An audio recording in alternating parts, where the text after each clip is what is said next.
Hello and welcome to Sip of Wellness, the podcast where we dive headfirst into the awesome world of healthcare and wellness. Stick around as we chat about all sorts of things, one sip at a time, uncovering all the things that shape how we feel emotionally, mentally, and physically. We're diving into interviews with the experts, sharing facts that'll support you all the way, and questions that'll make you think. So grab your favorite drink, find a comfy spot, and let's gulp down some wisdom that'll support you in your journey to a more balanced and vibrant life.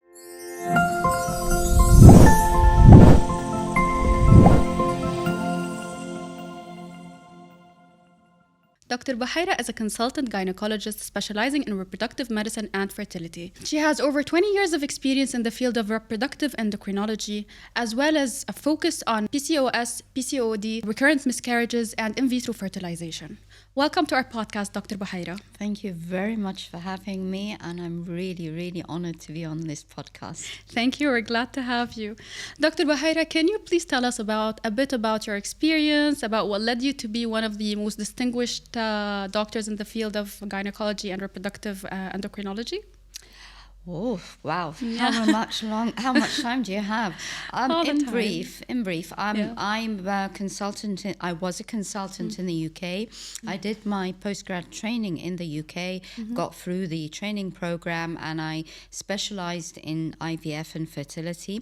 I got my consultant job in one of the largest NHS trusts in the UK, doing general obstetrics and gynecology with a special interest in IVF and fertility. And that really was my passion, to be honest. And then about 10 years ago, I decided to try out the Gulf area in the Middle East, and I came to Dubai, and to be honest, I never looked back, because I then focused solely on fertility and reproductive medicine with all of the problems that it has. I've worked in some of the top IVF clinics in Dubai. I've established about 3 of those clinics, and I really do believe a very important thing is empowering women with knowledge, because knowledge is power, so they can make informed decisions about their bodies, about their future and their reproductive health. And I also like to deal and manage women in a holistic approach. It's sometimes women will come to me and even talk about their private lives, and I help them with that, although it does take extra bit of time, but you build this special rapport with patients. Definitely, you become the confidant. You become part of the family, and they become part of your family. Exactly. Thank you for this beautiful introduction.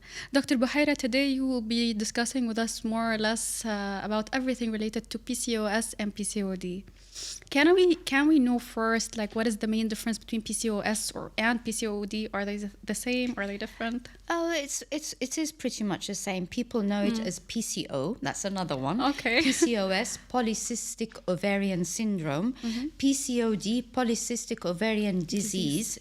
PCO, Polycystic Ovaries. So it's all variants and of the one and the same thing. Okay, so it's more or less the same. It is. Okay. It is. And I know, like, for now, most women at the moment have PCOS. Like, I hear the statistics are 1 in 4 women actually have PCOS. So it's actually something very common in our days. It is quite common, and statistics vary depending on which reference that you have. 1 in 5 women is one. It can be as low as 5% in some textbooks and references, and as high as 35%. So, and it does increase in certain populations and ethnic groups. So it does vary, and the way it represents itself also varies in different ethnic groups. Okay. For those of our listeners who don't really know about PCO, PCOS, PCOD, can you give us like a brief explanation about what it is and how it works? You know what? I want to first of all start off by debusting the myth about PCOS, PCOD, or whatever you may choose to use it. Women think, oh, this is something nasty that I've got, and it's going to affect my life, and I'm not going to be able to have children. I really want to say, actually, that's not exactly true. This is a syndrome. It is an array of various different symptoms. You may have some, you may have absolutely none. It does not mean that you won't be able to have children, and it's certainly not a stigma. When I talk to my women and tell them, listen, you know what, when we do a scan and we find out how we diagnose women on scan, the cysts mean they represent unruptured eggs, small tiny eggs. That's the meaning of polycystic. It doesn't mean lots of cysts. It means tiny little baby cysts which represent eggs, and they are together looking like a necklace of pearls. So what I tell my women is there's no stigma against having a diagnosis of PCOS. Always remember one thing: you are a necklace of pearls and you are a precious gem. That's a beautiful way to look at it. It's very nice. Is there a specific amount of cysts that have to be present for someone to be diagnosed with PCO or PCOS? So there have been over the years many criteria to try and put a diagnosis on PCOS. And as you can see, PCOS, PCO, PCOD, it has many names. What we can say, and the final diagnosis is per ESHRE criteria. ESHRE is one of the largest human reproduction societies in Europe, and it's put down the criteria for diagnosis, and it has to be one of three things. That there is what we term in medical terms, oligomenorrhea or menorrhea. What does that mean? Irregular periods or no periods. On scan, we get the typical diagnosis, which are these two small cysts, which are and increased volume of the ovaries, and they're between 2 to 10 millimeters, and maybe abnormal hormones, which shows that when we have an imbalance between the hormones in the body, which are very commonly associated with polycystic ovaries, and one of the most commonest hormones and the bane of all women's life is increase in androgens, which is the male hormone, which is responsible for most of the symptoms in polycystic ovaries. Okay, so basically there is a hormonal imbalance. Yes, or you can see it over scan, basically, or a irregularity in the periods. Okay. What are the most symptoms that are associated? Because I know that it's such a spooky topic, as you mentioned, for most women, because when they hear PCOS, they directly associate it with the inability to have kids, with being infertile, and all of these things. I know that's not entirely accurate, but what can you tell us more about this specific? You have to go back to the beginnings and. Polycystic ovaries, PCOD, it starts way back at the way you were born with it. So let's go back, because people think, oh, I got this disease, I went to the doctor and I got it treated. PCOS is inherited. It's genetic. You inherited it from your mother, grandmother, auntie, and if you get daughters, you will pass it on to them. It may not appear in the same way. So when does PCOS actually start to appear? At the time of adolescence and puberty. So onset is sometimes delayed, and irregularity of periods for 1 or 2 or even more years. So then the mother is then concerned about her daughter. She goes to the doctor, and that's when they do a scan on the tummy and they go, oh, she has polycystic ovaries.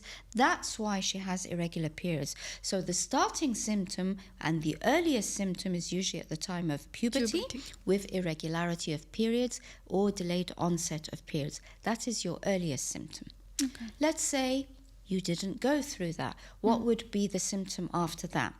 Well, it could be putting on weight for no obvious reason. Although you're exercising, you're eating well, and you think, why am I putting on weight? And this is more the older that you get, because then there are other factors as insulin resistance that play around. What does insulin resistance mean? And the way I like to explain insulin resistance, it's like you're walking around in the desert and you're not eating and drinking, so your body knows that you're about to starve. So what does it do? It has to protect you. It's survivor instinct. So what it does is anything that goes through your mouth will be stored as fat. Okay. And then this fat covers the insulin receptors. And so there's a huge amount of insulin circulating around your body. Your body doesn't know that insulin is there. Insulin burns away your calories and fat. And so it secretes even higher levels of insulin, which goes into a more of a vicious circle. This leads to production of abnormal hormones, which are the androgen male-like hormones, and a very important hormone called LH. Women who have PCOS are known to have high levels of LH hormone, which lead to the disruption in the menstrual cycle. And this is then a vicious cycle, because is it the chicken or the egg or the egg or Yeah. the chicken? One leads to the other, and the other keeps on exacerbating the other symptoms. So this altogether leads to the symptoms of irregularity of the periods, unable to lose the weight, and you really, really have to suffer quite hard to lose this weight. The other thing is, the older you get, the more difficult it is Harder, to yeah. shed the weight, Yeah. because your metabolic system slows down and your metabolism slows down. So you think, I used to shed this weight so easily. What's Why is it so happening? Yeah. difficult now? I am really not eating, and people look at you and it's sort of like, oh yeah, sure you don't. But it's true, Yeah. because you eat so little, but your metabolism is slowed down, and it's the survivor instinct of your body hitting in. That's at some stage. Okay, some women will notice, I have abnormal hairs Hair. growing in places I Yeah. really don't want them to be there. That is called, in medical terms, hirsutism, which means increase in facial and body hair. Now, this is really, in this day and age where Yeah. everything is so important about how you look, it really Beauty. can get quite bad. And we used to have a lot of medications in the past, but to be honest, the best way to deal with it is with laser, and as early as possible, because once the hair follicles grow, it's very difficult to destroy them, and even with laser, they can come back. It can become so bad that some women actually have beards, and when you go on the internet, you can see them there. So I don't know if you're a film lover or not, but the Greatest Showman, Yes. one of the She the has a lady, full she beard. is, Yeah. you see how big she was? Yes. You can spot her. That woman Yeah. had PCOS, and poor woman, she had this beard and everything because she had those high levels of male hormones. She had the insulin resistance, and she had the high levels of LH. And if we could ask her, you'd ask her, she will tell you, I don't get periods. Definitely. So with this woman, what can you see? Overweight, increased facial body hair, and of course the other symptoms we won't be able to know. Let's move on a little bit more. I'm trying to conceive, and I'm unable to conceive either because of irregular periods or no periods at all, or some women are stick thin and do get regular periods, but they can't conceive. So then they start seeking advice from their gynecologist or their fertility expert. There is even more, I can carry on and tell you, well, what if they do get pregnant, then there are other things that may interfere with their pregnancy, like recurrent miscarriages and pregnancy losses. This is associated with polycystic ovaries because of the high levels of the LH hormone. Okay. So, If uncontrolled, you mean? no, even if it's controlled. So it'll still be Even if the it's same. controlled, and it Okay. varies, and it's not. I cannot sit in the clinic and say this lady will have this problem and this lady. You Depends do on not the know, body. but that's why it has so many variants. Okay. Who's going to come up with which problem? Okay. Let's say they get pregnant. Then, because of this metabolic issue that's related with polycystic ovaries, these women are prone to what we call gestational diabetes, getting high blood sugar levels and diabetes in pregnancy. Now, usually what happens is it will disappear after they deliver. Okay. So it's just But short term, basically It's during the just pregnancy. short-term. Some women may have residual diabetes after they deliver, especially if there's a family history. Okay. So that's at that stage. Well, what happens when we go through, when your period stops? The menopause. It's a word I don't like to use, but when your period stops, what happens then? You think, right, I'm in a good position in life now, no problems. And you think, no, because this imbalance of polycystic ovaries, of hormones, and especially the high levels of estrogen, and especially with women who don't get regular periods, then they stimulate the lining of the uterus. And that's why we always recommend, and this is extremely important, women who don't get periods must seek medical advice to have what we call a withdrawal bleed, to get at least 4 periods a year to protect them against what? Cancer of the lining of the womb. Okay. So if a woman has not been informed about this or has not had that, she has to have regular checks to make sure the lining of the uterus is not thickened. So that's one of the most important things. We need to check that we're not developing diabetes and later on in life. Because our metabolism slows down and we put on a lot of weight, we're exposed to something called metabolic syndrome. Okay, which is High blood pressure, diabetes, heart disease. Oh. How can you overcome all of these? I just wanted to check with you, like, from if we go back to the start, like if we go back to puberty, would there be a way to actually manage from the start, like manage before the onset of the symptoms? Is there a way that... There's a very simple way if you can do it and maintain it. Throughout your life, and then you will be in a better position. Lifestyle changes, losing the weight, controlling the weight. But it's easier said than done. I just wanted to say that. But that's why, and I've been, a lot of people don't like what I say when I say, once we know a young lady has been diagnosed with PCOS, it's important that the mother has a discussion with her daughter and tells her that you have this. It will have a lot of implications. I want to help you and support you so that you are not exposed to these throughout your lifetime. Let's have a healthy lifestyle and a healthy diet. Encourage women to have a family earlier rather than later, because it becomes more resistant to treatment. Maintain an optimal body weight so you can avoid all of these things.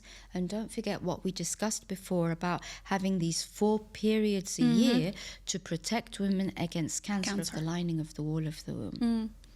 Because Dr. Bohaira, I for one have been struggling with PCOS almost half of my life. And the main thing that I was told basically is, as you said, quality of life, like change the quality of your life, change your diet, change your food.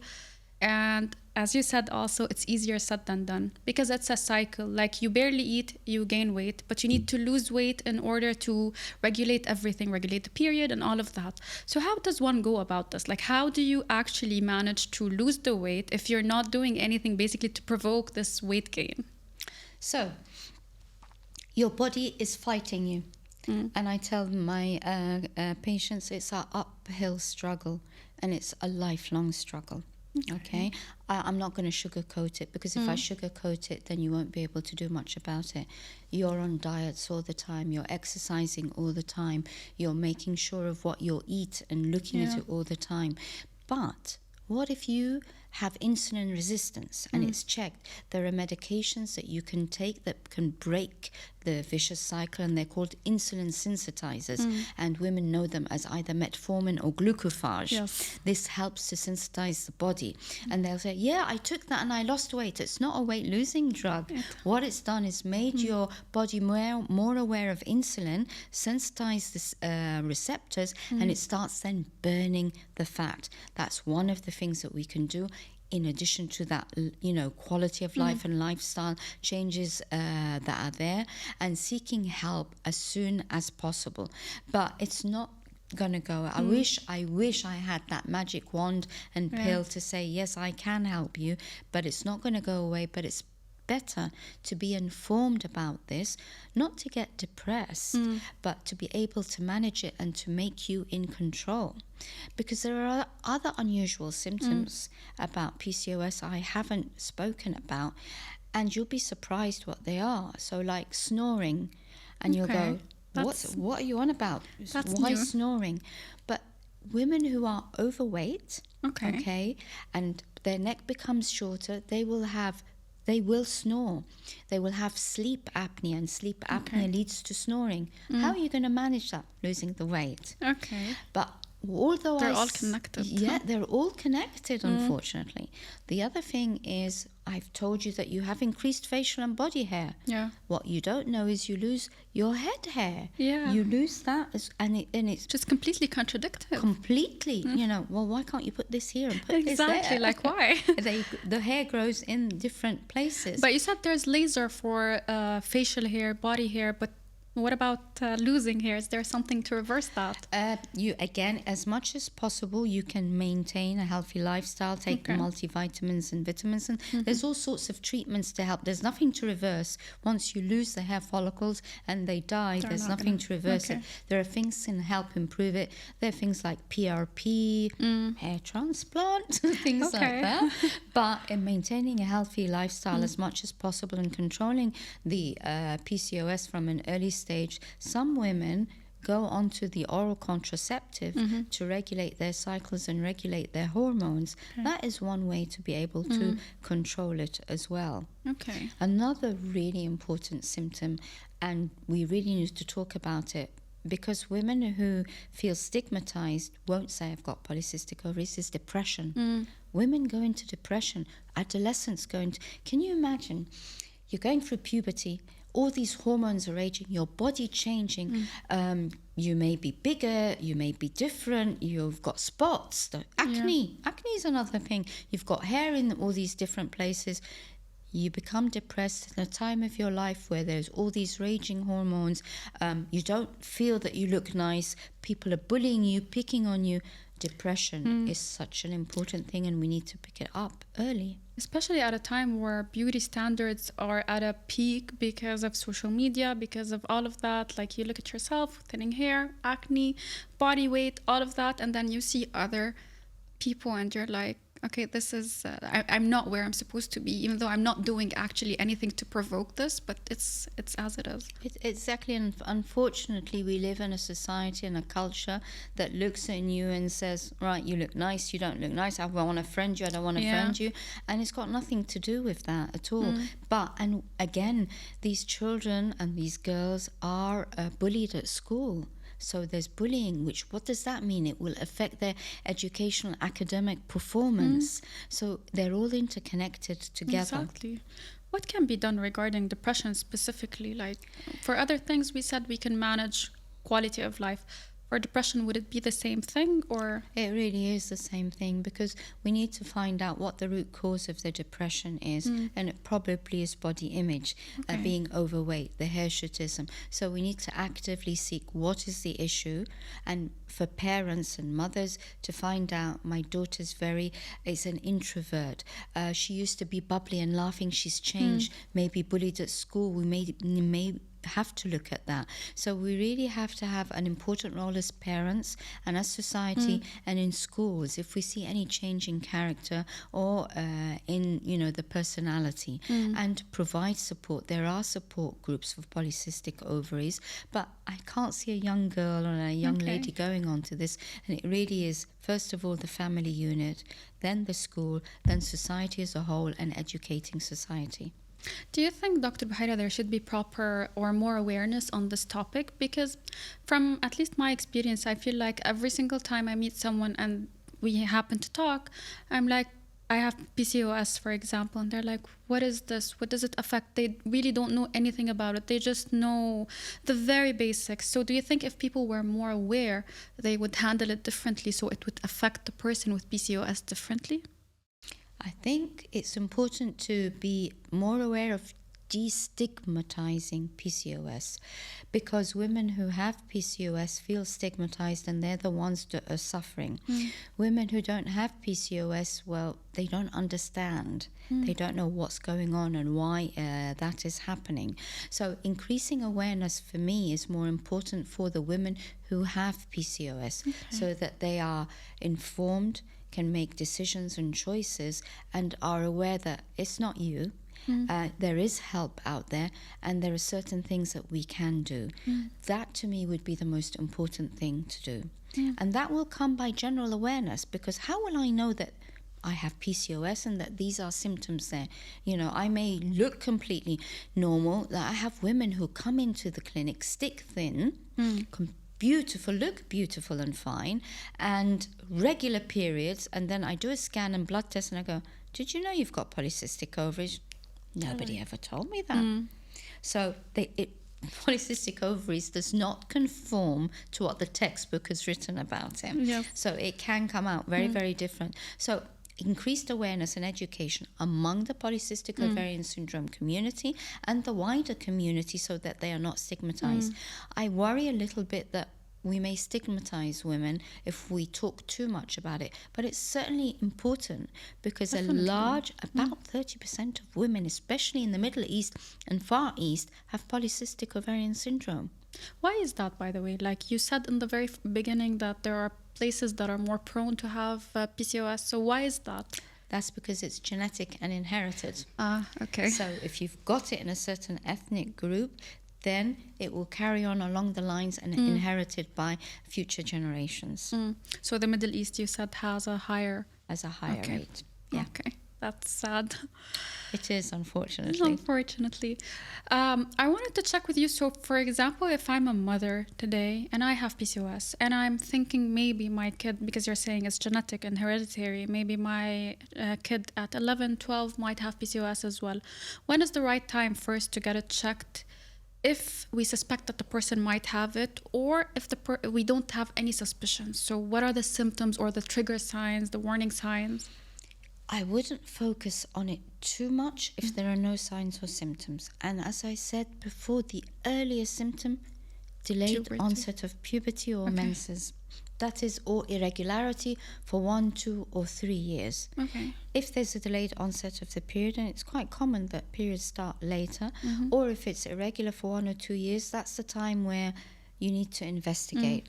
And investigating is by scan and blood tests, and then it depends on the presenting symptom, the severity of the symptom, and what you want to be managed. And that's how we actually manage it. I wouldn't go looking for it, because if it's not causing problems, don't look for trouble where there is no trouble. Exactly. And regarding the duration of the period, so I know that we always mention about irregularity of periods, but we also know that every single woman has her own, basically, length of the cycle. So what would be considered an irregular period? So women come to me and tell me, I have an irregular period, it comes every 37 days. And I'll say, does it do that all the time? Yes, that's not an irregular period. That is your body clock every 37 days. But somebody who comes to me and tells me, I get it once every 2-3 months, maybe twice a year. It comes 2-3 times a month. Sometimes it goes 2-3 months without coming. So she cannot predict when her period is going to be. But if you know your period is every 45 days, then you're fine. No issues there. If you know your period is every 21 days, that's fine. But not knowing when to expect your period, and it may disappear for weeks and months on end, or come more frequently, that's an irregular period. So it's not about the duration, it's more about the regularity. Yes, regularity. Okay. And we usually, like, most of the stigma is about PCOS is about the fertility aspect. And what I've learned recently is people with PCOS actually have a longer, like, they can get pregnant for a longer period of time. I don't know if I'm making much sense, but is that true? There is a silver lining. Yes, you found out about it. So remember what we said, that polycystic ovaries means there is a higher number of tiny small eggs in the ovary. Most of these women start their puberty later on. When the puberty starts later on, then your menopause is later, which means your egg reserve is higher than normal, and losing your egg reserve is probably later. Although quality is very important, because quality goes down with time. Which brings me to a very important thing that I'd like to talk about, which is awareness of your fertility. You don't know whether you've got polycystic ovaries or not. How will you find out? I really encourage women at some stage in their lifetime, maybe in their mid-20s or early 20s, to get a fertility checkup, which is basically an ultrasound scan and the egg reserve hormone called AMH, or anti-Mullerian hormone. If the anti-Mullerian hormone is very high, that's indicative of polycystic ovaries. If it's very low for age, it's indicative that there's an issue and a worry. And if you know about it now, that's very important, because maybe you've decided to delay having a family for whatever reason. Then when you find that out, then actually it's important that you realize that your egg reserves are finishing quicker than you actually need to get on with it. Not only that, if you do find out that you've got polycystic ovaries, remember what I said about it becoming more difficult with time and age to treat. Yeah. Even fertility-wise, it becomes more difficult. Even if you tell me, but there's a larger number of eggs, that's correct, but it becomes quality. more resistant and the quality is reduced and it becomes more difficult to treat. So although there is a silver lining that there is a higher number of eggs, quality of the eggs is affected, but you do have a delayed, should I call it delayed? No, the menopause onset is later because your period started later as well. Okay. So that there is a bit of a silver lining in all of this. How do I know that? When I get a woman who's about 42 comes to me for IVF, I'm only about to see a handful of eggs and there's about 10 eggs on each ovary. Okay. You know that when she was young, she had polycystic ovaries. Oh, okay. For people who are trying to conceive, like they're having a bit of issues with conceiving, is their first option, if she has PCOS, is their first option to directly go to a fertility specialist, or? I would say usually women know that they've got polycystic ovaries. They know that they have a problem. It may be that it's irregular periods or that they've tried for 6 months. Usually we say, what is infertility? Trying to achieve a conception for a year if you've never had children, or 2 years. But if you know that there's a problem, you don't wait all of that time. We'll say we'll give it 6 months. And then you go to, let's say your first step is a gynecologist, just to check everything is okay. Check your hormones are okay, confirm the diagnosis, make sure maybe your tubes are okay. But also, don't forget there's two that make a baby. We always have to make sure that the male partner is checked out as well. Because sometimes there's an issue there and we're just concentrating solely on the wife. So it's important to get them both checked. And then there are simple methods. It could be that this lady does not produce an egg every month. And this is the main issue with polycystic ovaries, and it's anovulation. What does anovulation mean? Not producing an egg every month. You'll say, but I get regular periods every month. Well, that doesn't necessarily translate into an egg every month. It usually does, but that doesn't usually mean that. And sometimes these women need a little bit of help and support, knowing when they ovulate. So a woman who has a period every 2 to 3 months, she doesn't ovulate.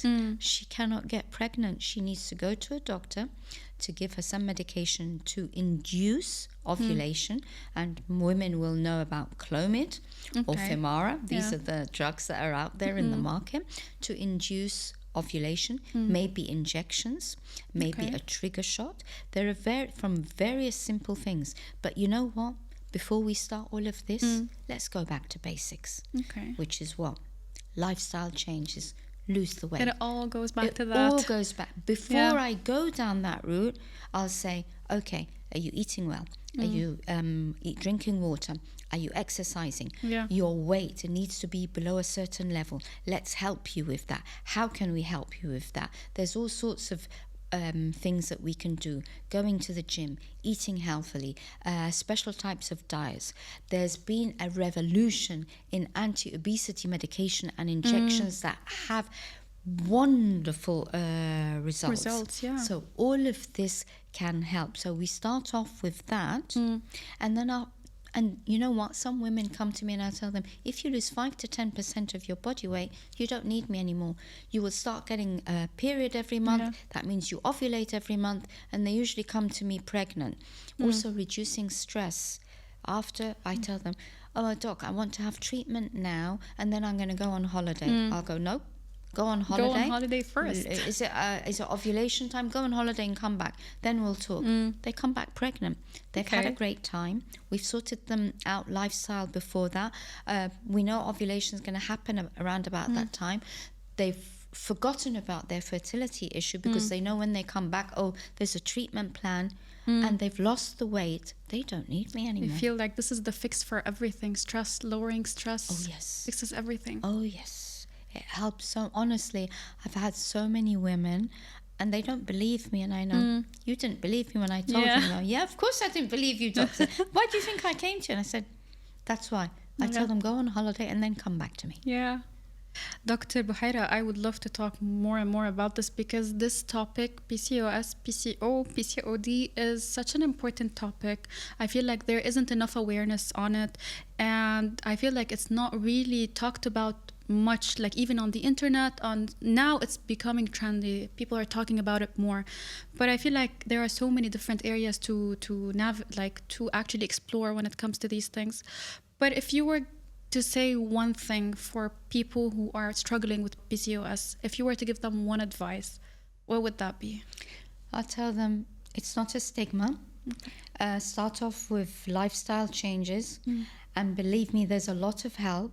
PCOS depends on what your symptom is, and we treat the symptom.